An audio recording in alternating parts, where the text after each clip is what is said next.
The land is what sustains us. This is home to me. It's a part of us.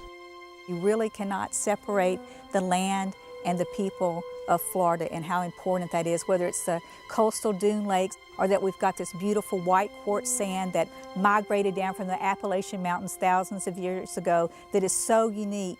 Each community has a sense of pride and a sense of purpose and place in the county's history. We have a responsibility to tell the story of the past generations to future generations of Walton County. I'd say Walton County is still one of the hidden treasures of America.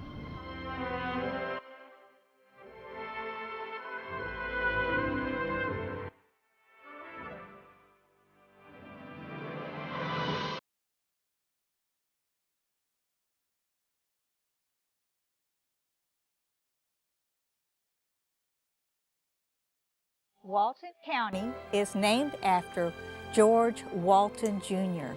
His father was a signer of the Declaration of Independence, George Walton. And his son, when he came to Florida in 1821 as the Secretary of West Florida and then acting governor, well, 1824 came along and he decided to also name a county after himself. Now, the first county seat of Walton County was Alaqua, which started in around 1827. Around 1833, Uchiana was the county seat, and then they had a fire there, and then it moved to Defuniak. In the 1830s, 1840s, the Point Washington, Freeport, and Portland areas were important because there were large ships under the British flag at that time being built in these areas. Those ships were consequently used in the lumber and turpentine industries. This Captain Fritz was the main boat that came in here. It also went up to Ebro, and it's actually sunk above the bridge at Ebro, still there today. Walton County has the highest elevation in Florida, and that's at Britton Hill up near Paxton. The highest point in Florida is actually the lowest high in the United States. The Indian chief for the Uchi Indians, which was the ones that occupied this county, from the beginning met some white folks at a trading post in Pensacola and invited them to this county. Basically, good relationships always existed. Chief Story from here was the last chief that we had living down this area. Now, he actually learned English, spoke it well, named his children English names, and this, I think, is an unusual kind of relationship that Walton County had with its Native American. Well, in the 1860, when we first came in here, that was just a matter of being able to homestead and survive. By the time the Walton County lumber was here, we were doing cypress farming, well, cypress harvesting, and they would cut the trees and one would ride the tree down into the river. In fact, one of my great-great-uncles died that way because it was a hollow tree. But they would band them together and then ride them downriver to the sawmills that were maybe over in Freeport or Pensacola. We were turpentining people. We know the rivers. We were your ferry boat operators, and we've been a part of the growth of this county for generations, 5 generations now. When the turpentining played out, which would have been in the 30s and 40s, we went to a different occupation. We grew corn and transported beverages into Alabama. We made liquor and sent it up to Alabama because that was what we were bootleggers, because we had to trade our industry. But we did it as a community. It was a community industry. All of what we did as a whole of people. In the late 1800s and early 1900s, of course, the steam engine was all we had coming through here. And it had to replenish its boilers every now and then, of course, putting out all that steam. And Mossy Head had access to a lot of water, and we here knew it always was the place that the train would stop. And some people even met the train in Mossy Head. You know, in those days, you could actually mail a letter on the side of the train. I lived 6 miles from town on a farm, and I could lay in my bed and hear the train come through town. I could hear the whistles, I could hear the rumble of the steam engine, I could even hear the shush of the steam as it stopped. Freeport was a big lumber operation over there. Turpentine, naval stores, you know, that's about all there was. They had steamboats that came from Pensacola to Point Washington, and they would load up lumber and take it to Pensacola and ship it out on these big schooners all over the world, that virgin pine timber. If it hadn't have been for the lumber industry, timber industry, and the turpentine industry, there wouldn't have been a Paxton. They wouldn't have been a Florella. They wouldn't have been a Defuniak Springs, I'm sure, because all these different industries, they made employment for people that they didn't normally have, and it kind of fostered a better type of living than what they were used to. My dad, who was born in 1888, and I heard him tell many times about their trips to the coast down to the south part of the county, and it would be a 2-week trip that was done for the process of cooking salt out of the water to supply their salt for the rest of the year. It was a real fun type of thing, the way he told it. The kids looked forward to it, the adults even looked forward to it, because families would gather together, 4 or 5 at the time. They would make the trip down to the south part of our county on horse and wagons, of course, carrying wash pots and various things they were going to use to cook the salt down. And so these were hard things, and today to say we have to cook our salt out of the water, it sounds like such a hard job, and yet when he told it to me, it was a lot of fun for everybody. Oh, we went to the beach. We went as a family. The family would have lunch, spend the day down there, swim in the water. Really, some of my kids learned how to swim in the Gulf. That's the water they learned how to swim in. I was on the beach every summer, I know that. My grandfather was a very visionary man. He was W.H. Butler. He moved from New York State to South Dakota and was wheat farming up there, and he got tired of the cold. In 1907, he came to Defuniak Springs on an excursion train from Chicago that was coming to the Chautauqua and Defuniak. He intended to go to Pensacola, and he got to Defuniak and got off the train there and thought it was a great place, and wound up buying a farm there right where I-10 and 331 cross.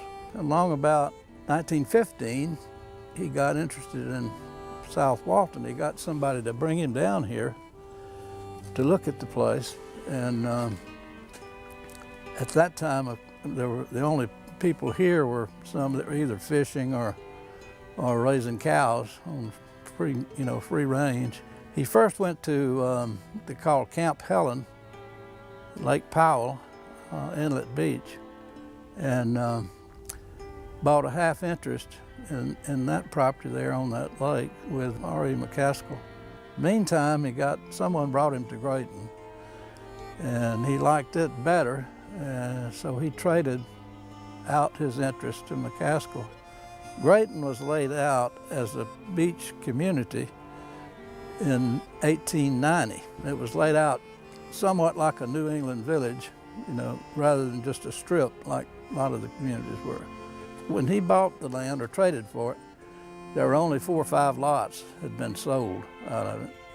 He started trying to figure out how to sell the lots, and he eventually wound up building a big old frame hotel and trying to get people to vacation here.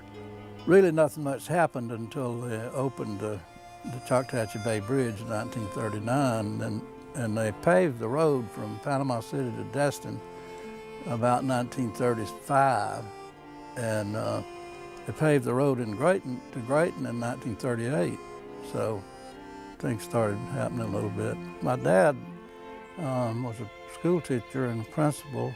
When my grandfather died, he inherited the property, and then that's when he started trying to sell lots. And I can remember when he was trying to sell lots for $50, and he sold one on the lake over here, traded it out in candy. He built that store, and the guy that was furnishing the candy traded out $50 worth of candy and bought that lot. My mother's name is Gladys Milton, who practiced as a midwife in this area for some 40 years, from 1959 to her death in 1999. I was born at home during the days when doctors were coming to your house to deliver babies there. And of course, that was during the days of segregation. That was one of the reasons why the doctor had to come, for one thing, and one of the reasons why they later recruited my mother to become one of the midwives. At the time that she was asked, they needed midwives. It was still during the days of segregation. Black women didn't have the luxury, I guess, of having somebody to take care of them. And so she went on to be trained and was eventually trained just so that she could take care primarily of black women. But by this being a small area, she took care of just about all the people, because there again, there was not the access to hospitals and doctors the way that we have them now. So it wasn't just black babies, it was white babies too. My mother realized the importance of people getting good quality care. And she realized the importance of the event that she was doing in the fact that people would remember that instant for a lifetime. So she always made it a point to try to make it special. Defuniak has and owes its origin to a concept called the Chautauqua, because prior to that, Defuniak really didn't exist. Because the railroad didn't come through this section of Florida until about 1884. The Ellington Railroad had wanted to go from Pensacola to Jacksonville as a passenger train. And so a group met here to determine whether or not this would be a good place to put a passenger station. And one of the men who met with them, Colonel Chipley, said, you know, I've been to Chautauqua, New York, and I know they're looking for a winter home. He got in touch with them in 1884. They came down, looked at the place, liked it, and bought the property here and planned a community of Defuniak Springs. When the railroad was being surveyed through the area, the engineers came up on this round pond in Defuniak Springs, and they said, a town shall be built. And that's where it came from. They built the homes around the circle, and Defuniak Springs was actually incorporated in 1901. Just like so many people now that want to come and visit Florida, it's not only beautiful, but it's warm in the winter for all those northern visitors. So they would come here and not only enjoy the warmth, but they would also use that as an education opportunity. They had 4 pillars: religion, education, art, and recreation. So they spent many weeks at this course of Chautauqua. In fact, Florida State University actually got its start here as a part of Chautauqua and the Florida Education Association. We had a small Presbyterian college here, Palmer College, for a good many years. There was a grand Chautauqua Hall built, and they would have lectures during the day, special classes, dances and concerts at night. They might have bagpipe players playing. Someone that could really play the organ well may go to one of the churches around the lake yard and give a concert. People may not think of West Florida or this part of the South being so educated and have such deep history, but actually we were the center of education and culture. It's just a close-knit community from North Walton to South Walton. It's just a unique place. It's still large enough to have all the needs that you need, and small enough to enjoy one another. Walton County made it safe haven. And even today, I have tremendous support from the people in Walton County. They have stood by us, they have gone out of their way for us, they know who we are, and they believe in us. And you can't beat that for a county.